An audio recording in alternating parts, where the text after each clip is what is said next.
Bueno, muy buenas tardes a todos.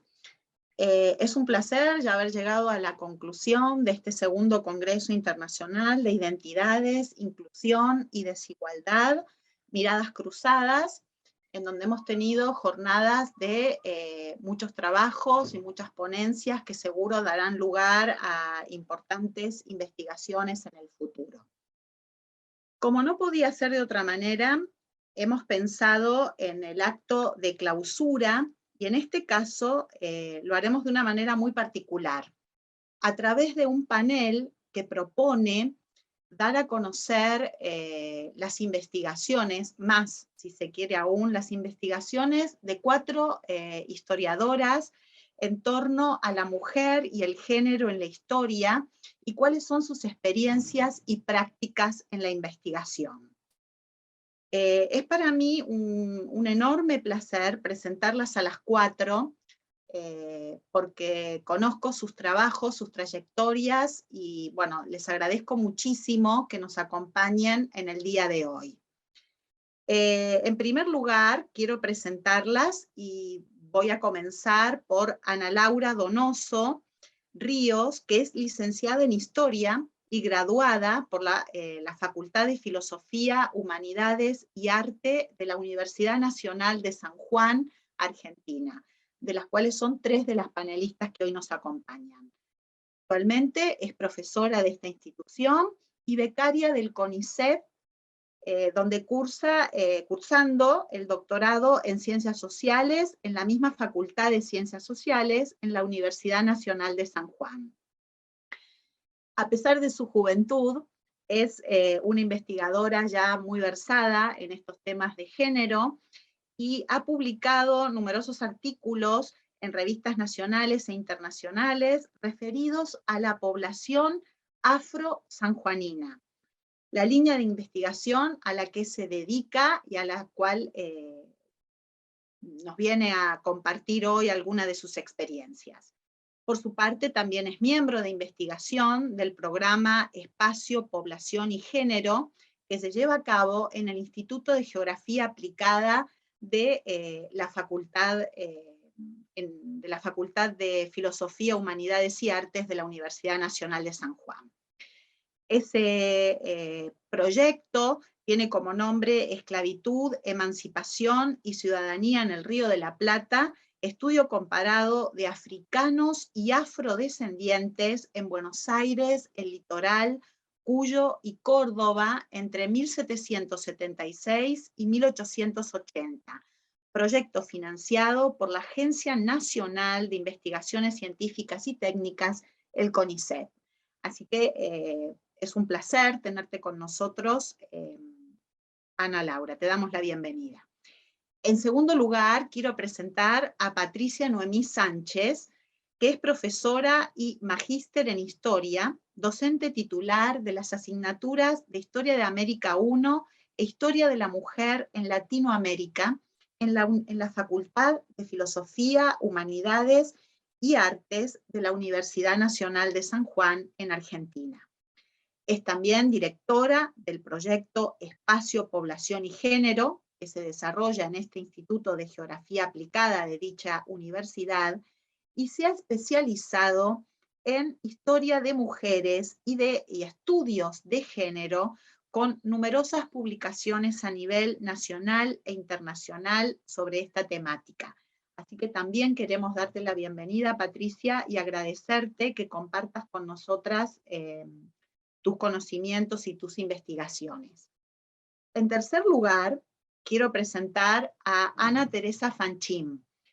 Ana Teresa es doctora en Historia y se ha desempeñado como profesora titular efectiva en la Facultad de Filosofía, Humanidades y Artes de la Universidad Nacional de San Juan.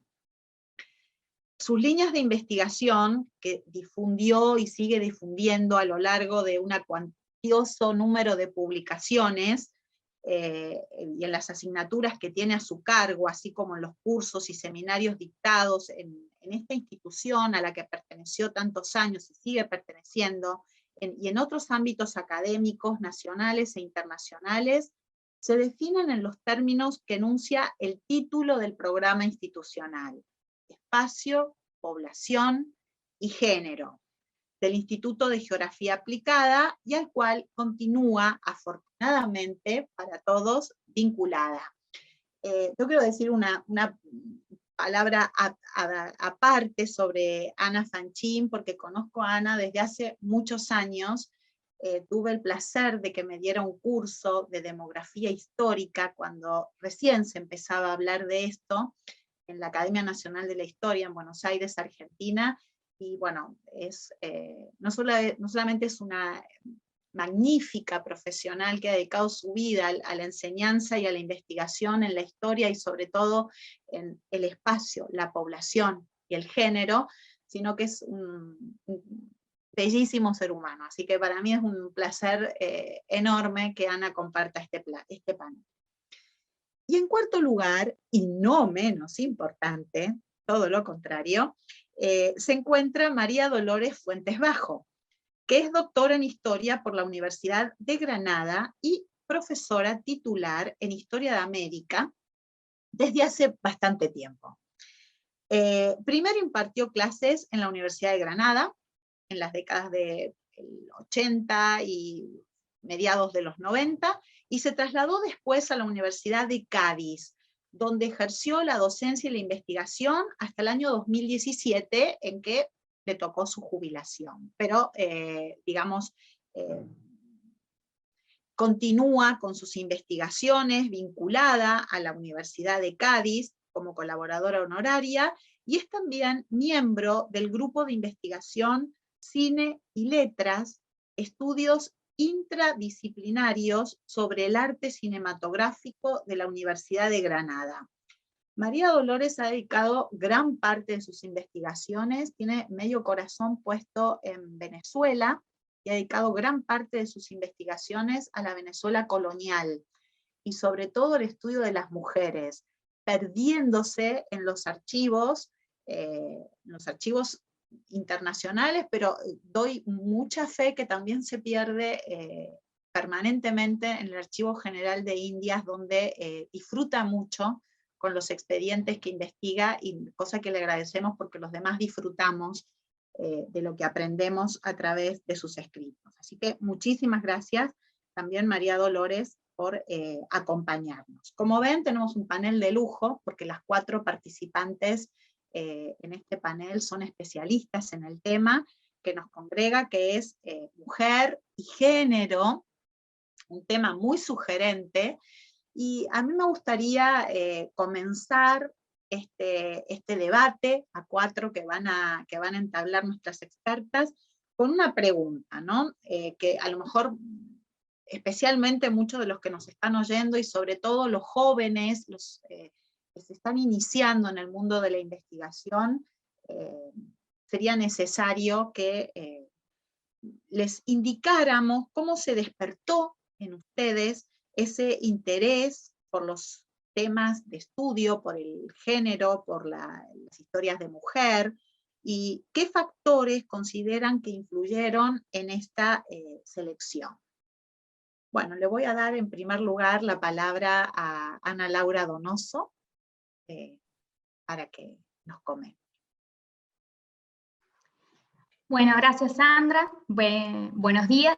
En primer lugar, darte las gracias por estar participando aquí de este importante evento. Y bueno, para contestar la pregunta, me gradué en 2014 de licenciada con mi tesina de grado de licenciatura en Historia, que fue Población Afro y Vida Cotidiana en San Juan, a fines de la colonia, y el interés por estudiar la población afro sobre la esclavitud surgió en los últimos años de la carrera. En ese tiempo se estaban implementando un cambio de estudios, y se podía optar por diferentes modalidades u orientación en historia. Desde el comienzo a mí me atrajo en particular una orientación que era historia americana, y bueno, creo que fue una de las decisiones más importantes que tomé en la facultad, porque allí conocí profesores excelentes, Uno de esos es Ana Fanchín, de esos profesores que te apoyan y confían en tu trabajo, ¿no es cierto? Y que te animan y te empujan a seguir. Entonces, esta orientación con varios seminarios, varias materias, como relaciones interétnicas o historia de las mujeres en Latinoamérica, me permite estar en contacto con temáticas y con autores que en la formación general no había tenido. Y bueno, y esos textos fueron los que comenzaron a orientarme hacia mi temática de estudio. Recuerdo que por esos años leímos precisamente en Historia de las Mujeres, leímos a las Manuelos, y me interesó muchísimo. Pero debo decir, sin embargo, que la elección definitiva del tema se dio en el marco del proyecto que trabajé en esos años en el Instituto de Geografía Aplicada, que dirigía una estimada profesora, Ana Fanchín, y este proyecto sobre historia colonial, por este proyecto fue que conocí el archivo del Poder Judicial de la provincia, y allí, entre causas judiciales, entre testamentos y protocolos notariales, de las últimas centurias coloniales, fue que comenzaron a aparecer, entre esos documentos, comenzaron a aparecer cientos de esclavizados ante mis ojos y que captaron la atención, ¿no? Fue allí que Ana nos acompañó a unas compañeras y a mí, y con una paciencia infinita nos ayudó a leer estos documentos del siglo, redactados en un español en el siglo XVII, que al principio nos costó tanto entender.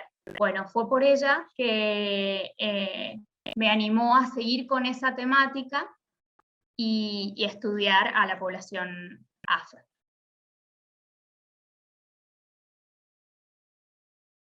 Bueno, y dentro de esa población a las mujeres, por supuesto. Pues muy bien, Ana Laura, me parecen muy interesante tu experiencia y muy necesario los estudios no solamente de género, estudios de mujeres, sino la puesta en valor de la población esclavizada y de la población negra en general, ¿no? Que ha habido como corrientes, afortunadamente, que tratan de visibilizar esos actores sociales que durante mucho tiempo no parecían ser protagonistas de la historia, sino únicamente desde el punto de vista de la trata negrera, desde un punto de vista económico, desde el punto de vista laboral. Así que tus investigaciones tengan que ver con esto del mundo afro, más la vida cotidiana, y en un entorno dentro del Río de la Plata como es San Juan, me parece muy interesante, así que te lo agradezco. Patricia, ¿qué nos puedes comentar tú sobre las influencias, cómo influyó la selección en este tema que tú ya llevas mucho más tiempo trabajando y dirigiendo ahora el instituto? Bueno, en realidad, en el caso mío, cómo se despierta el interés por este tema de estudio, por esta línea de trabajo y de análisis, sencillamente en el relevamiento de fuentes en el archivo.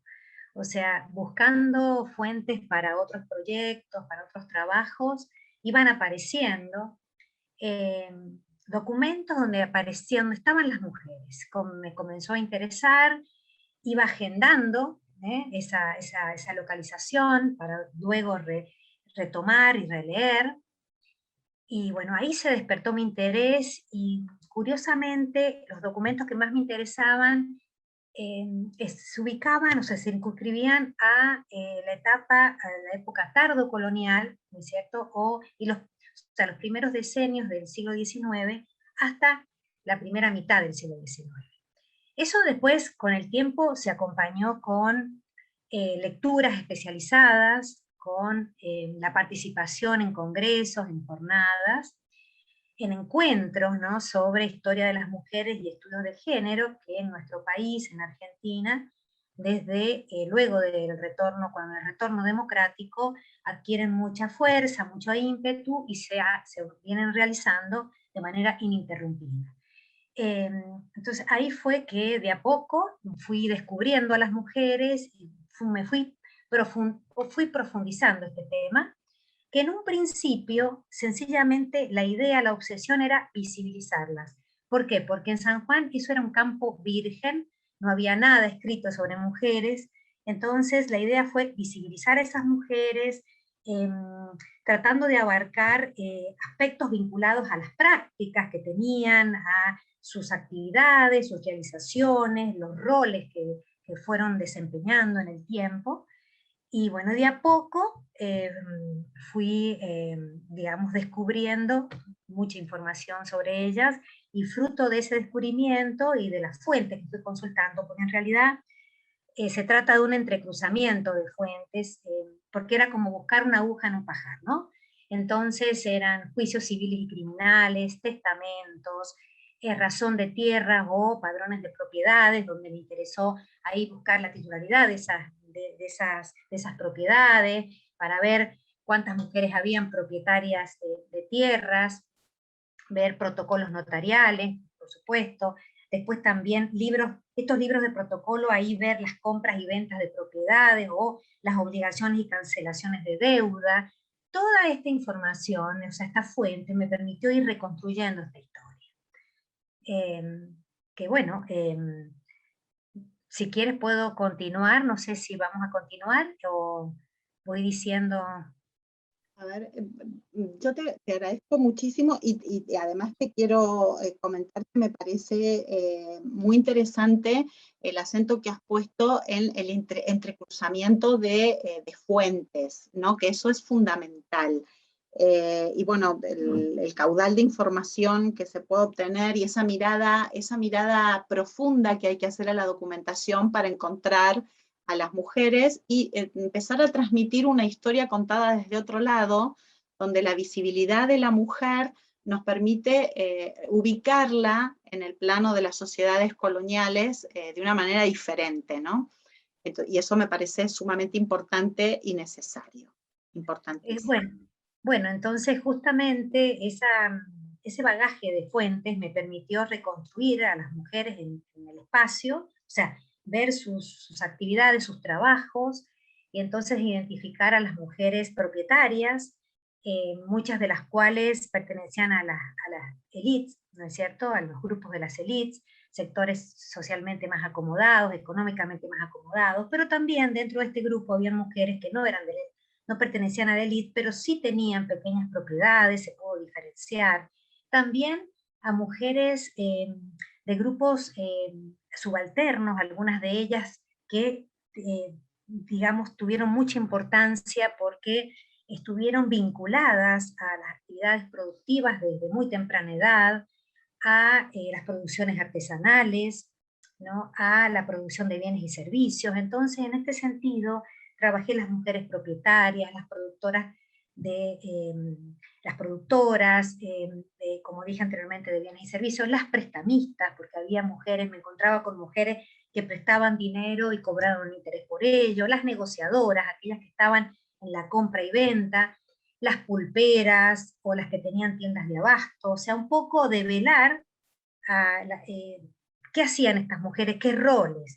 Después, los juicios civiles y criminales fueron muy interesantes consultarlos porque acá pude ver las tensiones y los conflictos en las relaciones de género, ¿no?, en una época muy conflictiva como fue la de la primera mitad del siglo XIX, porque estuvo caracterizada por primero las guerras de independencia y luego las guerras civiles, ¿no? Y en última instancia me interesó también conocer la participación de estas mujeres en estos tiempos de guerra, pero con la idea de desmitificar aquel imaginario de la historia tradicional o de la historiografía tradicional que solamente resaltó a las mujeres, los que hemos llamado nosotros las patricias sanjuaninas o las patricias mendocinas, que los libros de historia han repetido de una y otra vez que se trata de las donaciones. No, la idea fue mostrar a todas aquellas mujeres invisibilizadas o que la historiografía había considerado de manera muy marginal, ¿no? Que en ese caso se las consideró las heroínas anónimas, que tuvieron un gran compromiso patriótico, ¿no? En general, todas ellas. Bueno, el producto de este trabajo, que llevó muchos años de trabajo, bueno, se publicaron artículos en actas de congreso y también en revistas especializadas, y el corolario fue el libro denominado Los trabajos y los días, historia de mujeres en San Juan desde una perspectiva de género, ¿no? Qué bonito y qué interesante, así que nos has dado ganas a todos de tenerlo y de leerlo. Ana, tú cuéntanos brevemente cómo ha sido tu incursión en estas temáticas, qué elementos influyeron para que eligieras este camino. Esta pregunta nunca te la hice personalmente, Ana, y ahora quiero que la compartas.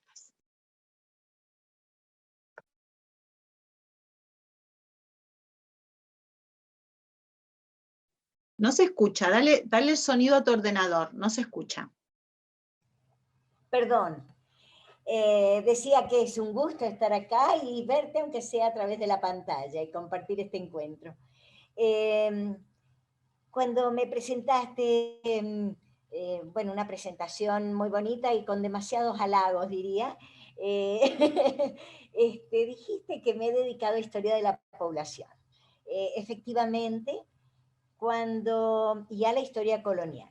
Cuando yo me gradué, era el último año de la década del 70, 1979, me gradué como profesora, y el tema que me asignaron para investigar era de historia colonial. Acá había un gran vacío sobre ese tema, y en general. Y yo diría que en ese momento era un poco el tema que despertaba, la época que despertaba mayor interés. Una de las causas, interpreto que es porque nos encontrábamos en una etapa muy difícil en el país, con una dura dictadura, una de las tantas que tuvimos en el siglo XX, pero la que fue más cruel. Y esta época, lejana en el tiempo, permitía un poco soslayar los mecanismos de represión de la época. Con el advenimiento de la democracia, todo empieza a cambiar paulatinamente, con ciertos embates, ¿no? Pero lo importante fue que en ese entonces retornaron al país historiadores que se habían tenido que exiliar y se habían formado en el exterior. Y eso va a renovar las teorías y las metodologías, organizaban encuentros, se formaron asociaciones. Una de las más reconocidas o de las pioneras fue la de historia económica, luego sumándose las de historia de población y así sucesivamente. Si bien no teníamos estos medios de comunicación, y que yo, como mis colegas que han hablado recién, vivo muy lejos de Buenos Aires, donde la mayoría de estos especialistas se establecieron, eso no significaba para nada estar ajena a esos cambios, ¿no es cierto? Hay muchas publicaciones, estos encuentros, pero lo que sí es cierto que nosotras estamos a unos 1.400 kilómetros desde Buenos Aires hacia el oeste, al lado de la cordillera de los Andes. Por lo tanto, estamos más cerca de Santiago de Chile. Y Chile estaba viviendo un proceso historiográfico similar de cambio y renovación, y con una orientación no solamente de historia económica, sino de historia de la población, de demografía histórica y de historia de las mentalidades. Y esos temas siempre he sentido mayor afinidad. La cuestión es que tuve la buena fortuna que me dirigiera un especialista de la Universidad de Chile. Y si bien el tema, esto fue en mi primer posgrado, si bien el tema era población, a través de las lecturas y los consejos de este maestro, es que me fui interesando por la historia de las mujeres. Estoy hablando del doctor Sergio Vergara Quirós, catedrático de la Universidad de Chile y fundador de uno de los primeros centros de historia de la mujer en Sudamérica. Así es que, pero además, en este oficio, como yo siempre digo, de buscar y contar gente, como le ha pasado a Patricia, encontraba a las mujeres. En un comienzo recuerdo que se hablaba la mitad invisible de la historia, incluso hay un trabajo de Luis Vitale muy conocido que se llamó así. Se ha avanzado mucho desde entonces, en general, pero aún quedan invisibles que tenemos que seguir buscando. Así es que es inagotable y es sumamente interesante. Bueno, así llegué al tema y sigo en esto.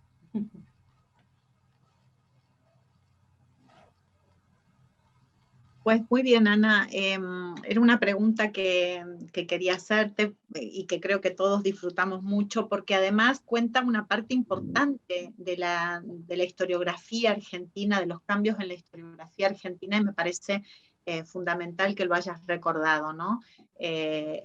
Creo que en todos los países de Latinoamérica vivieron procesos muy semejantes. Contabas de Argentina y de Chile, pero creo que, bueno, Brasil también lo vivió, muchos de México también. O sea, países que vivieron esta renovación historiográfica y esas corrientes nuevas, donde, bueno, Patricia y yo, que ya éramos en ese momento estudiantes, creo, ¿no? Nuestros profesores nos hacían hacer trabajos sobre historia cuantitativa, sobre historia oral, sobre historia de vida cotidiana, historia de mujeres, y historia de la población, ¿no? O demografía histórica o historia demográfica, y sobre todas esas cuestiones indagar y... Muy bien. María Dolores nos habla desde mucho más cerquita. Y yo quiero que nos cuentes y que nos transmitas qué es lo que influyó en ti y fundamentalmente también esa pasión que tienes en los archivos por esas historias de tus mujeres, las que te pierdes permanentemente. Bueno, me gustaría empezar pues dando las gracias a los organizadores del Congreso y darte las gracias a ti, Sandra, que siempre encuentro, y ciertamente te cuento muchas locuras de los archivos porque me encuentro muy sola allí, el trabajo es muy solitario y a alguien le tengo que contar, y no te he contado todo lo último, pero bueno. Me gustaría empezar hablando de cómo empecé muy seria en la historia de América. En mi etapa granadina empecé investigando historia económica, proyectismo y minería en el Perú colonial, con datos de producción, y eso lo hice en la tesis de grado, lo que se llamaba la tesina, y también en la tesis doctoral, ¿no? Era un trabajo muy difícil en esa historia económica que estaba de moda, ¿no? De ahí pues salieron una serie de publicaciones. Me gustaría reseñar una que para mí fue difícil, el azogue en las postrimerías del Perú colonial, que se editó en la Revista de Indias en 1986. Y yo lo recuerdo con pavor, porque como dejé la historia económica hace tanto tiempo, cuando yo me acuerdo de cuando estaba haciendo la tesis o cuando estaba haciendo este artículo y contando los proyectos de reforma, es decir, era una cosa bastante difícil. En la década de los 80, también en la Universidad de Granada, concretamente en el Departamento de Historia de América, ocurre una serie de cambios administrativos, tenemos un nuevo director, empieza una nueva línea de investigación, tenemos un proyecto de investigación sobre el oriente venezolano en el contexto colonial. al que se me invitó, a este proyecto de investigación se me invitó participar. Y a raíz de ahí, pues empecé con unas pequeñas subvenciones, siempre las universidades son pequeñas o pequeñísimas, y empecé a irme a Venezuela, a los archivos de allí, como el Archivo General de la Nación, y empecé a trabajar temática venezolana. Abandoné también la historia económica y empecé a dedicarme a otro tipo de temas. También recuerdo un artículo que es extremadamente largo y que me costó trabajo, que hice una edición de un cronista del siglo XVII que tenía diferentes manuscritos y cotejé toda esa serie de documentos. Se llamaba Descripción de la provincia de Venezuela por Juan Díez de la Calle y se publicó en Historiografía y Bibliografía Americanista, que ya ha desaparecido, y que forma parte, era un suplemento del Anuario de Estudios Americanos. Pero al mismo tiempo que empecé con esta temática venezolana, pues también en Granada empezaron una serie de cambios, empezó un seminario de estudios de la mujer, y entonces personas muy diversas y profesores muy diversos empezamos a trabajar temas de mujer desde una perspectiva multidisciplinar. Conseguimos participar con algunas materias en los cursos de doctorado. Entonces ese seminario de la mujer que coordinaba es que lo de la edad tiene sus cosas. Empiezo con esa pasión que me caracteriza y ahora iba a decir el nombre y se me borra. Bueno, también sigo. El Seminario de Estudios de la Mujer, y a raíz de ahí pues empezaron mis primeras publicaciones siempre en Venezuela, porque a raíz de este momento pues me dediqué a Venezuela, que además presentaba unas características de zona de frontera, de zona olvidada por la monarquía, muy interesantes. Mi primer trabajo pues, fue llevar un poco la contraria. Me dijeron que por qué no me dedicaba a monjas coloniales y todo esto, y no, yo me dediqué a mujeres malas, yo siempre llevando la contraria. Y entonces apareció publicado una institución benéfica venezolana, la Casa de Misericordia de Caracas, que era de mujeres malísimas, de mujeres que debían ser reeducadas. Y bueno, y apareció en una revista que se publicaba en la Universidad de Granada, Crónica Nova, también en los años 80, en 1986. Y esos fueron mis comienzos en la universidad y mis comienzos en la investigación sobre la historia de las mujeres. Muy interesante también lo que propone. No te imagino haciendo estudios de historia económica. Yo creo, o sea, para mí todo lo relativo a esas mujeres malas que tú las quieres tanto, que son las buenas en realidad, para mí están ligados a ti indudablemente. Y es también muy interesante que te hayas dedicado al área colonial de Venezuela, porque como bien decías, es un área marginal. Bueno, nosotras las que están formando ahora parte del panel, y yo que trabajo en Buenos Aires, también hablamos de zonas marginales, ¿no? No estamos metidos ni en el meollo de donde se cocinaba todo en la corona, que es Lima o México, sino que estamos ubicándonos en zonas un poco, yo no sé si marginales o olvidadas, pero que al mismo tiempo brindan una posibilidad de mirar esas sociedades desde otras perspectivas, ¿no? Porque son sociedades más dinámicas, sociedades que tienen muchas excepciones a la norma, a la normativa en general, y eso las hace muy curiosas, o por lo menos a nosotros nos lo parece así. Bueno, para continuar con este debate que está fantástico, que me está encantando, les preguntaría, así como algunas ya lo han ido diciendo, pero si quieren puntualizar alguna cosa más, ¿cómo abordan ustedes el estudio de las mujeres? ¿No? Porque creo que Ana y María Dolores recordaban la década del 80, es cuando esto tiene el boom, estudiar historias de las mujeres, ¿no? Pero ¿cómo lo abordan ustedes? ¿Cuáles serían sus líneas de análisis? Aunque ya podemos irlas deduciendo por lo que nos han dicho, y brevemente algunas fuentes que también en el caso de algunas de ustedes ya se mencionó. ¿Cómo lo definirías tú, Ana Laura? Bueno, respondiendo a esa pregunta, quisiera empezar a destacar algo, y es que la tarea de visibilizar la experiencia de estas mujeres, las otras mujeres, ¿no? Quienes fueron sujetos subalternos no solo por su género, sino por su raza, por su condición jurídica y clase social, ¿no? En el caso de las mujeres que estudio yo. No es una tarea fácil. No es fácil, y quería resaltar que este punto, ¿no? Que a pesar de los avances que se han logrado en los estudios de género, en las últimas décadas, aún tenemos pendiente los y las historiadores visibilizar la experiencia de estas mujeres que pertenecieron a los sectores subalternos.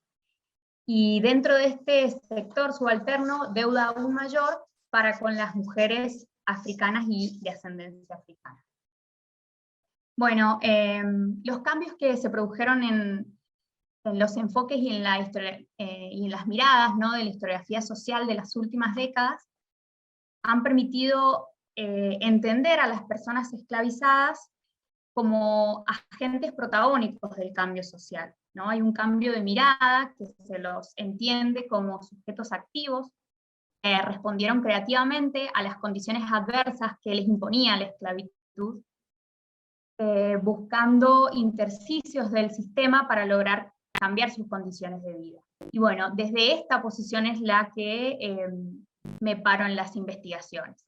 Esta nueva concepción se contrapone al imaginario histórico construido y sostenido por la historiografía clásica provincial, donde esta historiografía les otorgaba un papel de obedientes y sumisos a los esclavos, y por el otro lado caracterizaba de benévolo y de humanitario el trato de los amos. En referencia a los condicionantes para acercarnos a la historia de las mujeres africanas y afrodescendientes, uno muy importante es la naturaleza de los datos que encontramos sobre estas mujeres, porque es información fragmentaria, son datos dispersos, son pequeños datos dispersos en muchas fuentes. La condición socioeconómica de estas mujeres, por ejemplo, no les permitió testar, es decir, realizar testamentos en comparación con mujeres de la élite o mujeres que tuvieran mejor pasar económico. Entonces, por ejemplo, eso nos priva de tener una fuente importante donde podríamos conocer sus experiencias de vida. Otro de los condicionantes a la hora de reconstruir las historias de las mujeres afro es que, por ejemplo, es un condicionante que tenemos todas las personas que se dedican en general a la historia de las mujeres, es las evidentes limitaciones que tienen las causas judiciales, ¿no? Porque son documentos que emanan del aparato judicial, entonces son una visión desde la cultura dominante y patriarcal. Bueno, sorteando estas dificultades, si podemos acercarnos a un poquito, al menos un poco a sus trayectos de vida, sus historias de vida, es una labor muy satisfactoria. En alusión a las fuentes que preguntabas, ha sido importante para el acercamiento a las mujeres afro-sanjuaninas los contratos de compraventa de esclavas, por ejemplo, donde se encuentra información de los amos, ¿no es cierto? Y a quienes el comprador y el vendedor, y también a veces encontramos descripciones de las esclavas o los oficios que tenían. Las cartas de libertad, también las escrituras de dote o donación, donde podemos ir reconstruyendo el camino que tuvieron esas esclavas, ¿no es cierto?, de amo en amo, de familia en familia. También son importantes los testamentos de los amos de las esclavas y los inventarios patrimoniales, donde también figuran como un bien a declarar. Sin duda, uno de los documentos más importantes para reconstruir la cotidianidad de las mujeres son las causas judiciales, donde aparecen las mujeres afro como acusadas, como testigos o como víctimas de los delitos relatados. Bueno, eso es en referencia a las fuentes. Muy cortito, cito algunos de los trabajos donde he podido reconstruir esta historia de las mujeres. Destaco las publicaciones de Vida cotidiana de negras y mulatas esclavas en San Juan a fines del siglo XVIII, y el trabajo Subalternidades de raza y género, el legado de María Argüello, Sangre negra y fama de hechicera, o el trabajo titulado Anhelos de libertad, familias afromestizas en San Juan de la Frontera.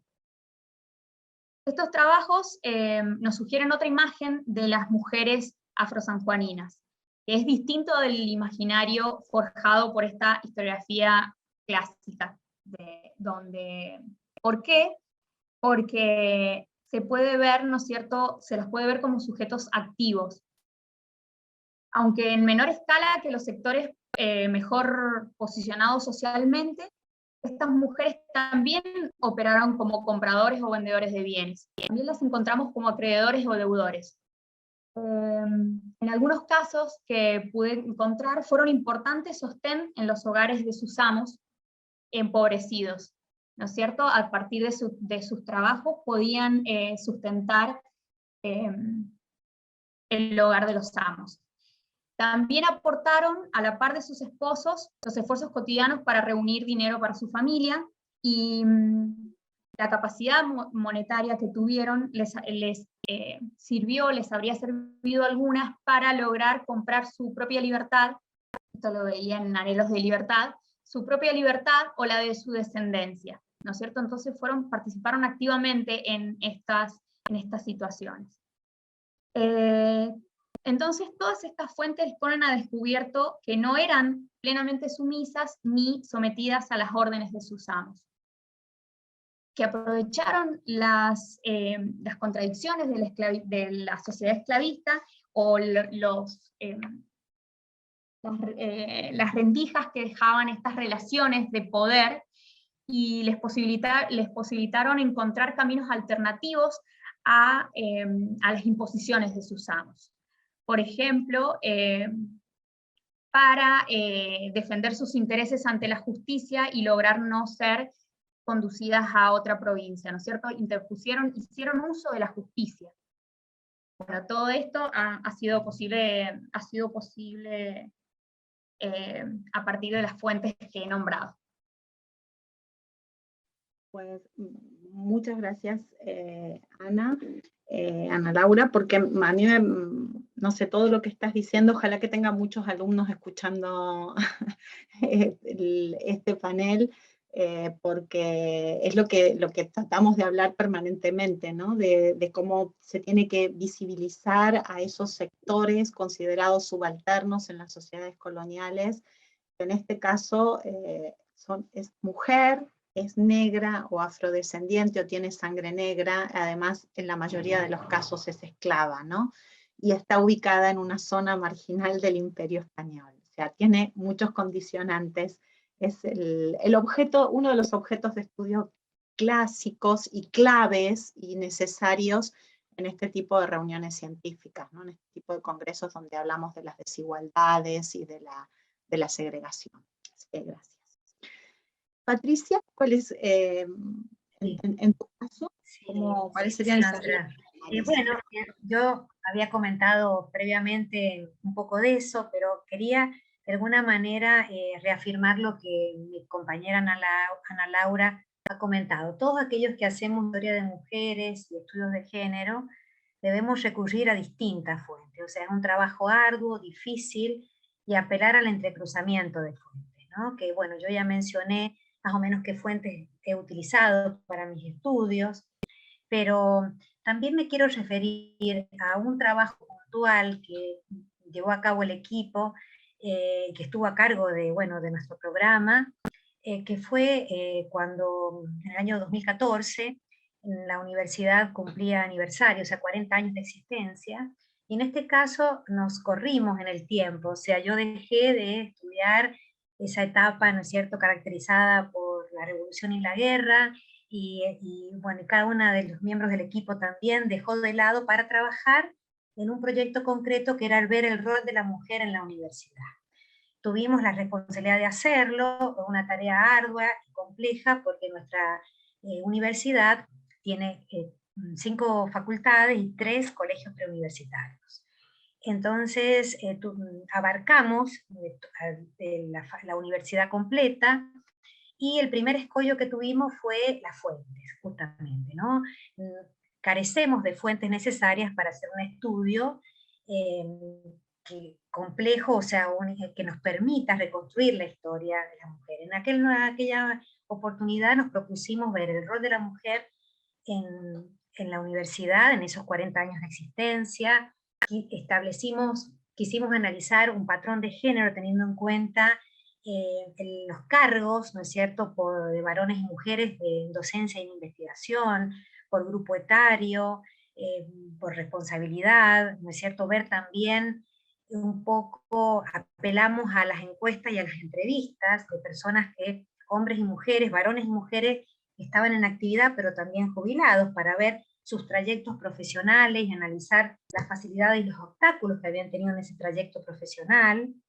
Y por supuesto, ver también cuál había sido la relación de las mujeres con el conocimiento científico y con el poder institucional, ¿no?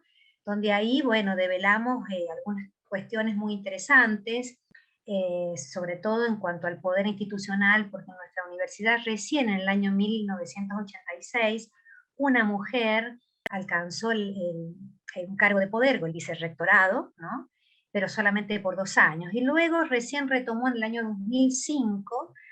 Desde el 2005 a la fecha ha mantenido, ¿no es cierto?, ese espacio, pero en realidad, cuando lo vemos en líneas generales, vemos que las mujeres ocupan espacios o que son ad honorem, o sea, de gran poder de decisión, o en forma ad honorem o secretarías, donde digamos que hay una falta de equidad al respecto en ese sentido.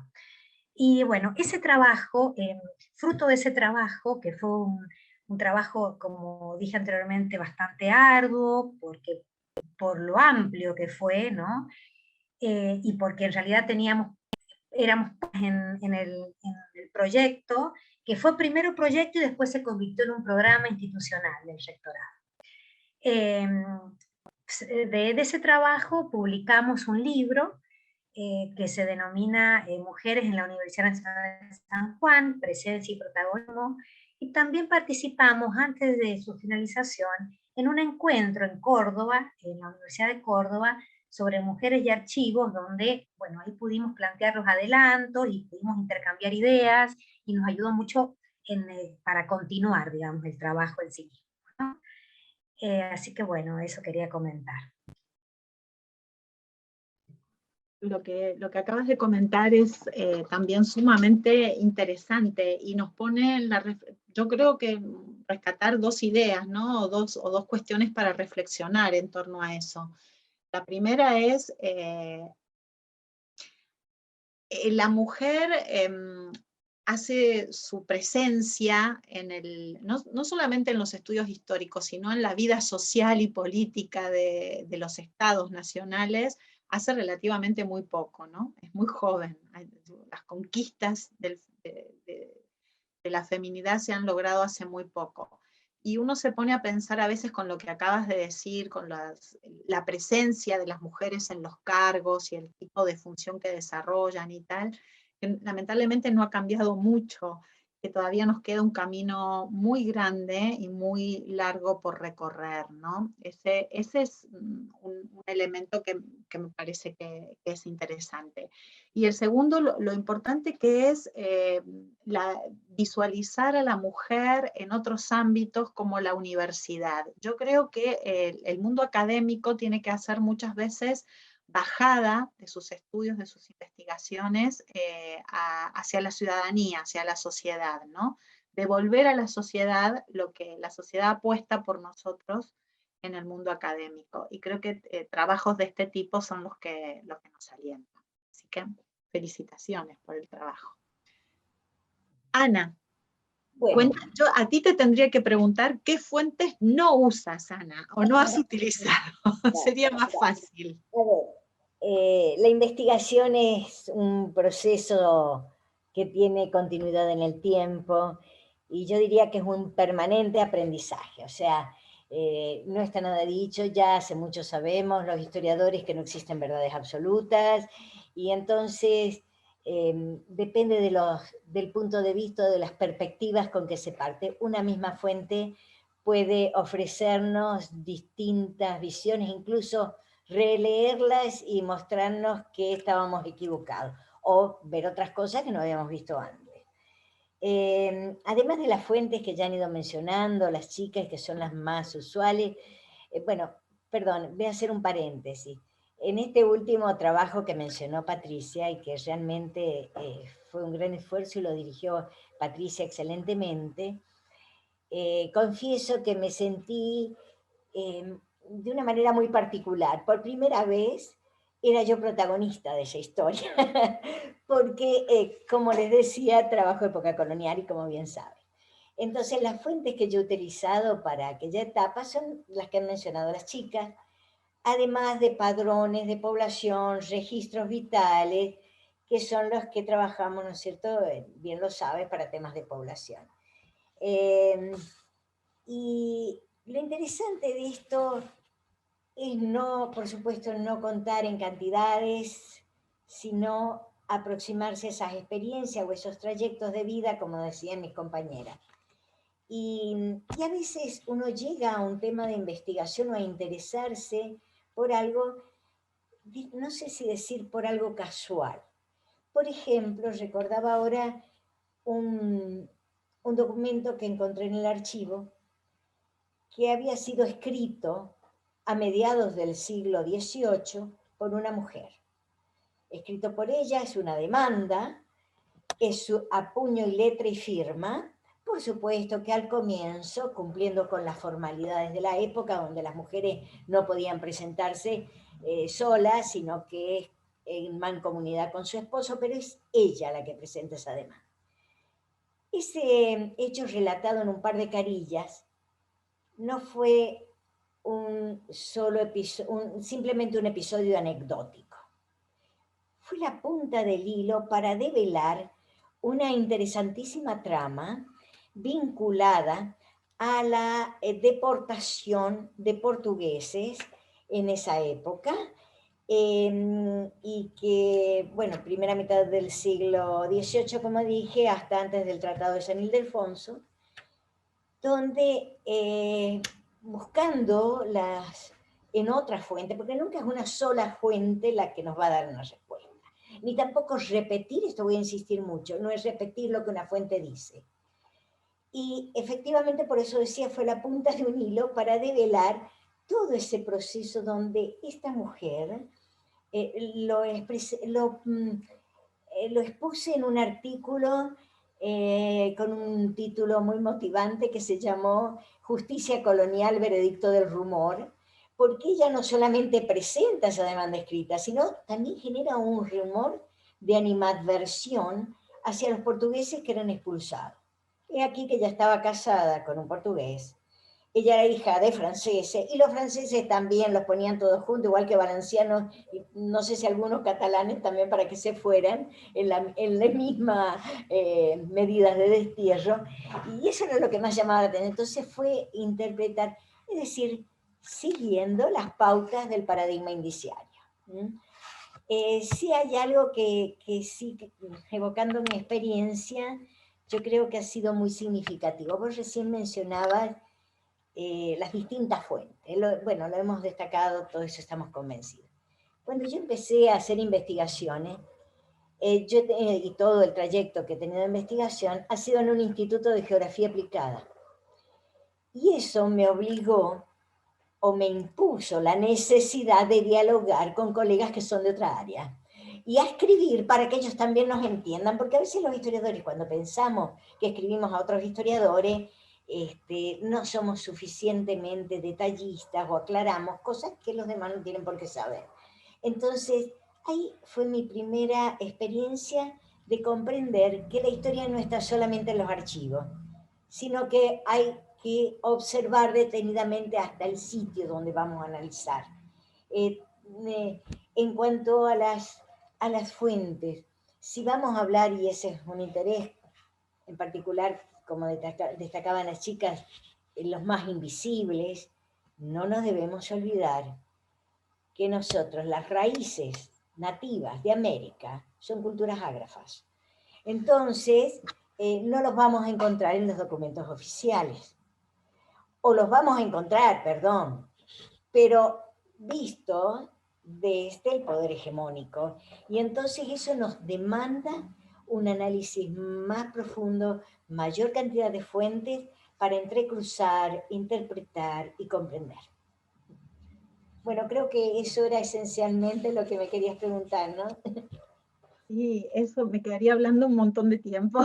Evidentemente que... Porque no quiero quitarle la palabra a las colegas que están excelentes.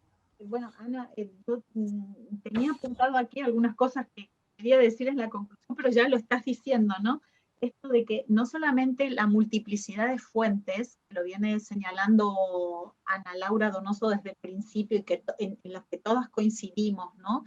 Esto de la idea de que tenemos que mirar con miradas más profundas, desde distintos ángulos, en diferentes momentos, porque nosotros también como investigadores tenemos a veces condicionantes, incluso no solamente académicos, sino personales, que nos hacen mirar las fuentes hoy de una manera y dentro de 2 años de otra, y encontrar datos que a lo mejor no pensábamos.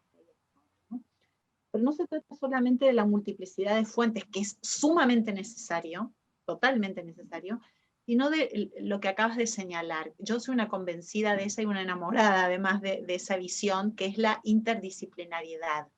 Pero algo que no tiene que ser un eslogan, un estereotipo porque esté de moda, sino por la necesidad de dialogar con colegas que vengan de áreas del conocimiento afines, pero diferentes a la nuestra, porque ellos nos pueden dar claves, nos pueden dar miradas, nos pueden dar incluso ideas para que enriquecer nuestra investigación.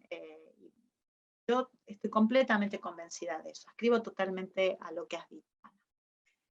María Dolores, ¿qué nos puedes decir tú sobre ese abordaje al estudio de las mujeres y las fuentes que tanto revisas? Bueno, pues me gustaría, de unos años a esta parte, fundamentalmente trabajo en el archivo de Indias. En el archivo empecé en 1977, que ya ha llovido desde entonces, y he conocido en el archivo pues todas sus obras, el nacimiento de ese túnel, el cambio a otro edificio de la sala de investigación, la progresiva modernización desde el punto de vista informático del archivo. También vi con tristeza cómo investigadores muy mayores no pudieron adaptarse a esa renovación informática del archivo. Y bueno, y no sé, como don Pedro Rubio y toda esta gente, ¿no? Y bueno, en el archivo ahora se empezó la digitalización, y siempre las áreas más importantes fueron primero y las áreas olvidadas pues después o no llegaron. Lo que pasa es que yo soy muy antigua y a mí me gusta tocar los papeles. Y entonces, pues mira, hasta me alegro que la parte de la provincia de Venezuela, que siempre fue una zona fronteriza, marginal, también lo es desde el punto de vista de la digitalización, y entonces tengo la suerte de tocar los papeles, porque a mí me gusta y disfruto. Hay días, y yo muchas veces lo he comentado, hay días que para mí es un disfrute el tema del archivo. Evidentemente un trabajo de archivo es un trabajo muy largo en el tiempo, ¿no? Porque estás unos meses recopilando datos, después estás otros meses redactando todo esto, y en cualquier trabajito de archivo pues puede estar 5 o 6 meses, si no más, si te propone otro tipo de cosas, ¿no? Las secciones del archivo que yo más trabajo son las de Audiencia de Santo Domingo y Audiencia de Caracas, que, como digo, Audiencia de Caracas prácticamente está en papel. Estáis hablando de la fuente. El archivo de India muchas veces he oído cosas que no son, como que es aburrido y que es administrativo. No es ni aburrido ni administrativo. Es decir, hay personas que tienen suerte o caen en desgracia, y entonces para defenderse pues tienen que adjuntar documentos. Y entonces adjuntan todo tipo de documentos, y también documentos personales o documentos familiares, y ahí es donde entramos, ¿no? Ahí es donde, bueno, y luego, aparte de la dificultad de la fuente, están las personas que su documentación o su pleito llega a la península o llega al Consejo de Indias, ¿no? Que o son personas muy importantes, o son personas con unos problemas o con unos pleitos y unos asuntos bastante graves.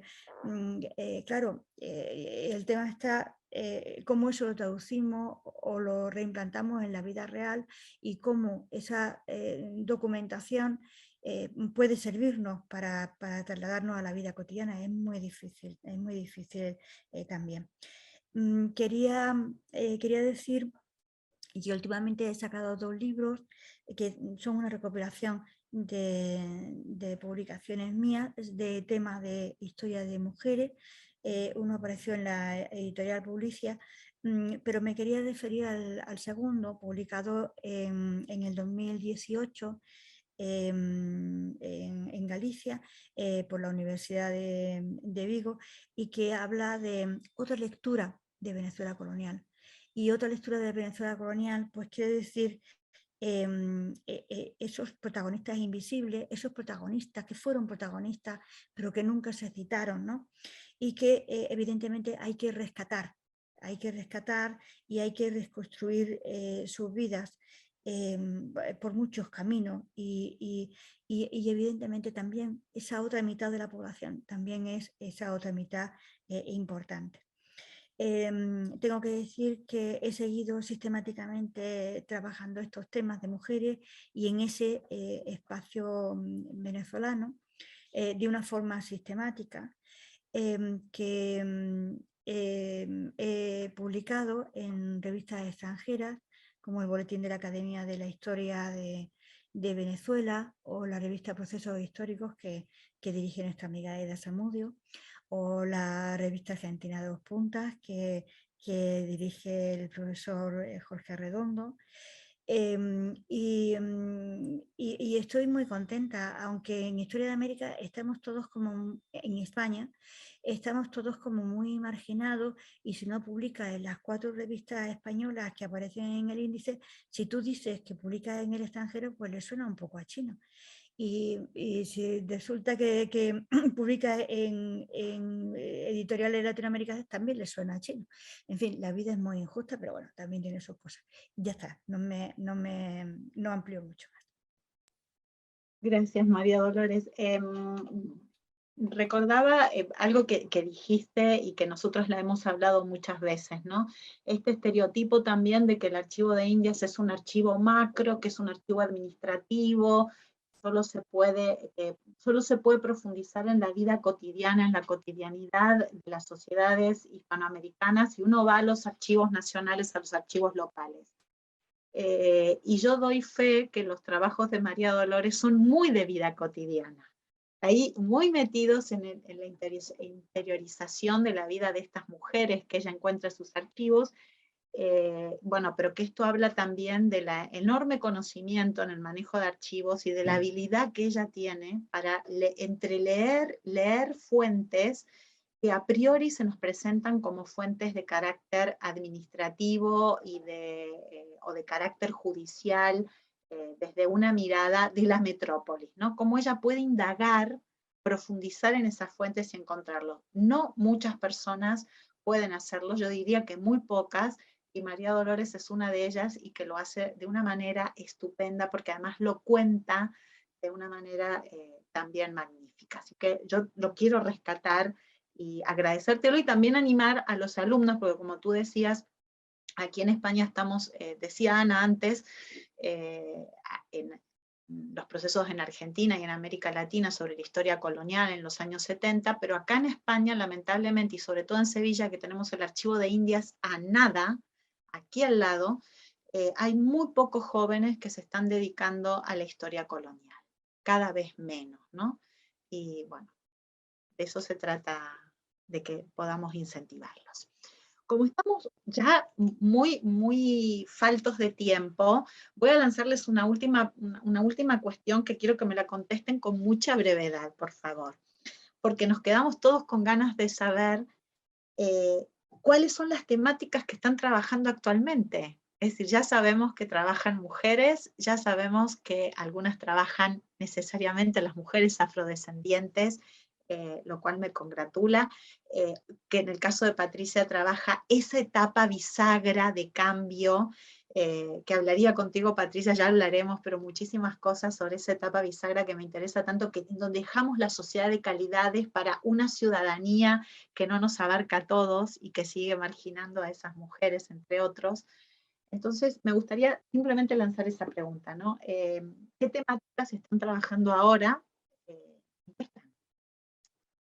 Ana Laura. Bien, Sandra.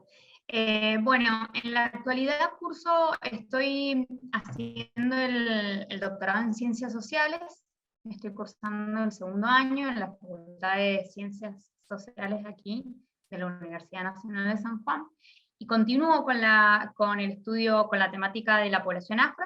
Ahora uno de los objetivos es extenderse en el tiempo y llegar a los tiempos de la Revolución de 1810 y las guerras de la independencia, donde sabrán la población africana, de ascendencia africana, tuvo una participación muy importante en las guerras de independencia, que después por un discurso, ¿no es cierto?, que tiene que ver con el nacimiento de los estados, es invisibilizada y pasa a ser olvidada, ¿no?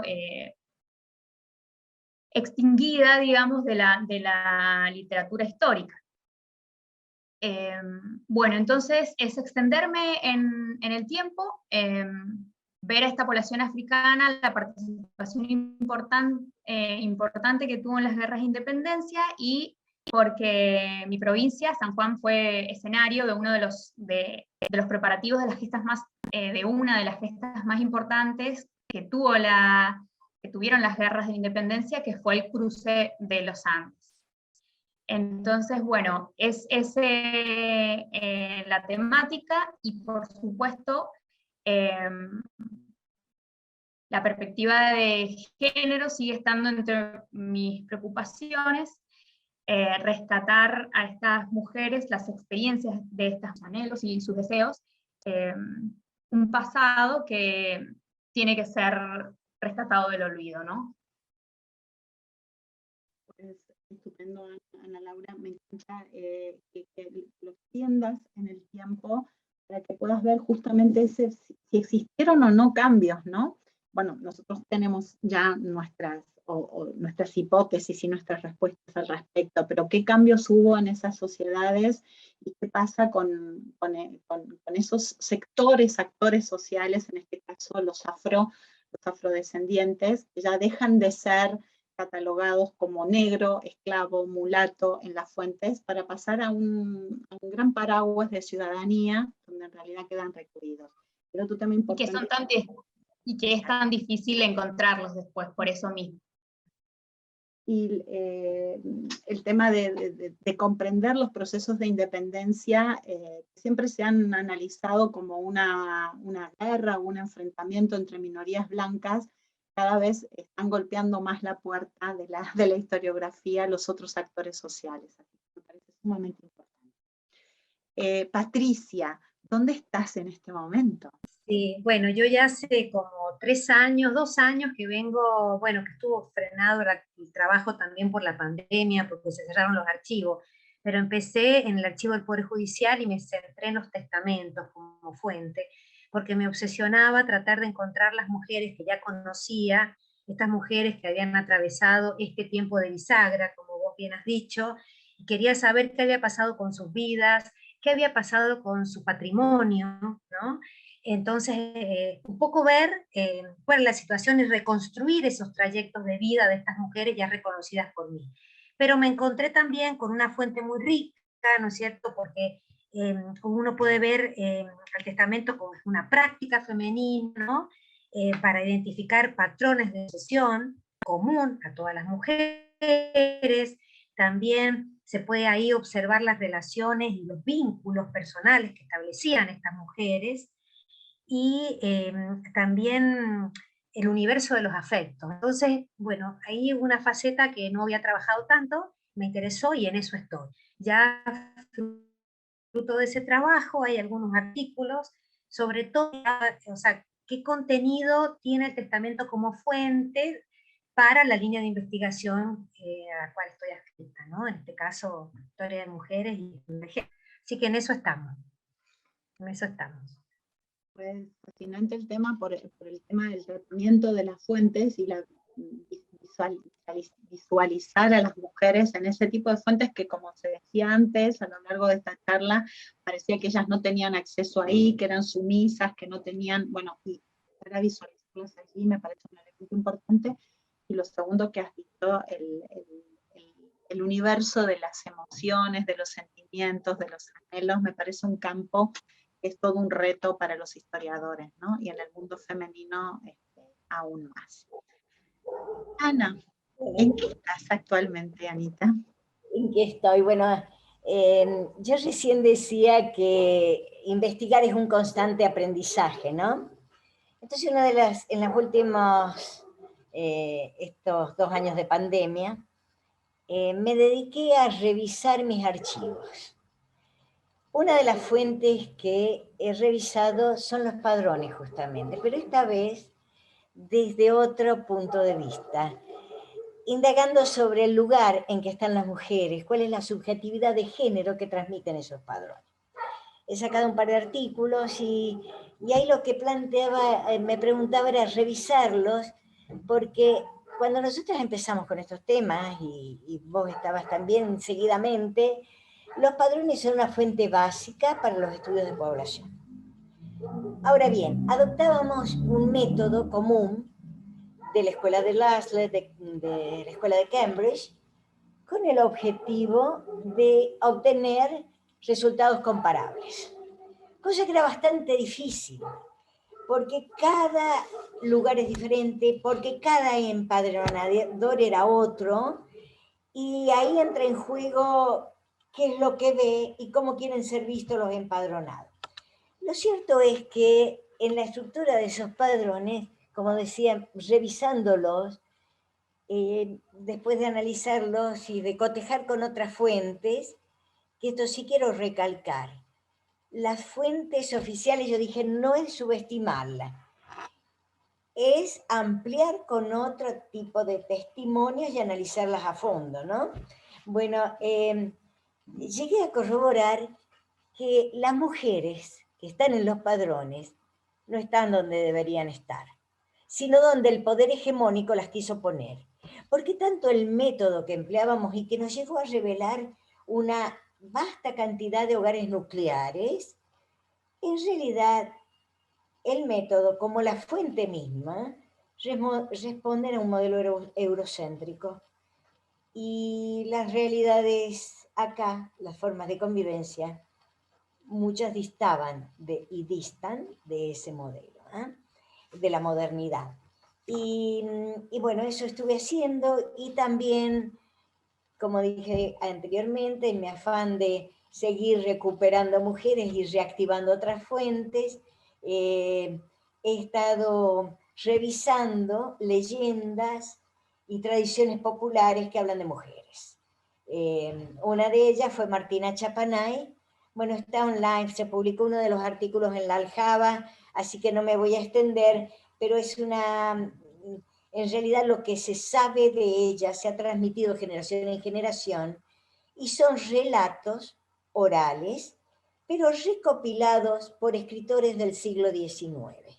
Cuando se construía la nación, se invisibilizan definitivamente los que no tienen raíz europea, orígenes europeos, ascendencia europea, y entonces a esta mujer, que era india, la hacen pasar por mestiza.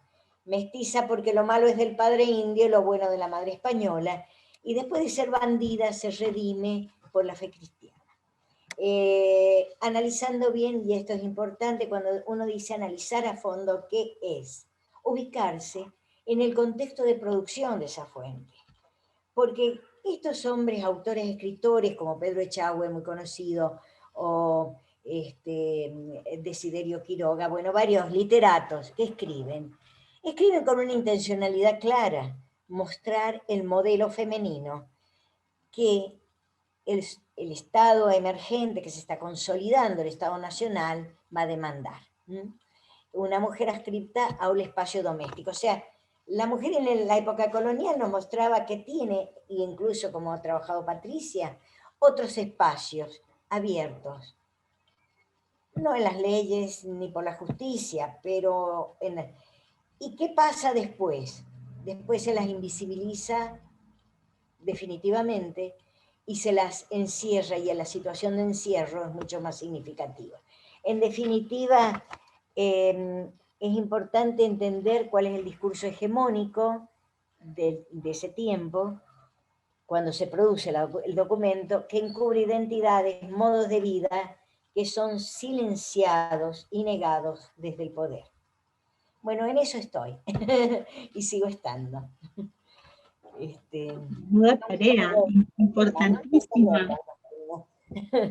Menuda tarea importantísima, y además has puesto el ejemplo claro de lo que decíamos antes, ¿no? De cómo revisar las fuentes que para nosotros fueron conocidas en otro momento, pero que las utilizamos con una finalidad determinada, un padrón de población para hacer estadísticas, para contar población, para ver el porcentaje de mujeres, como humanizando cifras, porque siempre ha sido, detrás de las cifras hay historias, ¿no? Y hay realidades cotidianas, pero como también me gusta mucho esto de la idea de revisar las subjetividades en las que fueron empadronadas, el lugar en el que fueron empadronadas. Me parece muy interesante. Y María Dolores, tú no nos vengas a contar cada expediente de los que andas, porque cada vez que le preguntamos en qué andas, María Dolores nos cuenta unas historias que son dignas de telenovela. Pero dinos brevemente en qué andas. Bueno, no he dejado la telenovela de los archivos, no la he dejado. Pero ahora también me dedico a temas de cine. Siempre en el contexto venezolano, pienso que es lo único, o el único espacio en el que puedo decir algo, puedo, no sé, defender algún tipo de criterio, pero trato época actual. Evidentemente la revolución bolivariana tiene mucho que ver con el cine, o el cine tiene mucho que ver, porque va a ser un instrumento de difusión y de propaganda. Va a hacerse un cine político muy interesante, y en ese tema empecé, pues yo pienso que a partir de 2011 fui a unos congresos en Santiago de Compostela y en Lisboa, y a partir de entonces empecé a hacer un cine de los héroes de la independencia, también este cine político. Pero también el tema de, empecé el cine indígena, Y en eso tiene mucho que ver los trabajos que estoy realizando con mi colega Carmen Laura Paz Reverol, que es wayú y que me ha enseñado muchas cosas. Hemos hecho un equipo, ella me enseña unas cosas, yo le enseño otras. Ella me enseña lo que es el wayú. Ahora, por cierto, me está dejando una novela para que se la corrija tontamente, no sé por qué tengo que corregírsela. Y entonces yo, que creía que a esta altura sabía muchas cosas de los wayuu, pues me estoy dando cuenta que tengo grandes fallos en cuanto a la filosofía y el pensamiento y el ser de verdad. Bueno, hemos empezado con una serie de cosas, algunas publicadas, otras en prensa. Empezamos por el cine indígena, hecho por criolla, hecho por alijunas, es decir, por personas no indígenas, como es la película del regreso de Patricia Ortega, y después hemos sacado un par de publicaciones justamente en la revista Dos Puntas sobre mujeres indígenas, realizadoras indígenas haciendo cine indígena, ¿no? Y es lo último que hemos sacado. El cine indígena es un cine bastante especial porque no es un cine de ficción, es un cine más documental que de ficción y es un cine testimonial. Es un cine con un objetivo, es un cine con una gran seriedad y un cine cargado de filosofía, ¿no? Y es el instrumento en este caso, de esta población wayú, de visibilizarse, ¿no? Y de darse a conocer. Y bueno, y en eso estoy, en eso estoy. Bueno, que también es un universo, porque no dejas tus archivos, no dejas el archivo de Indias, no dejas de seguir buscando a tus mujeres de la colonia venezolana en esos archivos, pero además estás haciendo un trabajo magnífico que también conozco, tengo la suerte de conocer a nivel de cine, ¿no? Y de tomar en serio el cine y los estudios que se pueden hacer a través de la cinematografía, porque a veces nos parece como algo muy banal y tú llevas eso a una profundidad académica muy importante. Tanto tú como Carmen Laura, a la que le queremos mandar un beso también muy grande, porque es una mujer que también hace historia de mujer y además historia de las wayuu. Bueno, yo les quiero agradecer enormemente a las cuatro. Me pasaría aquí mucho tiempo más hablando. Encontraremos otros espacios para seguirlo haciendo.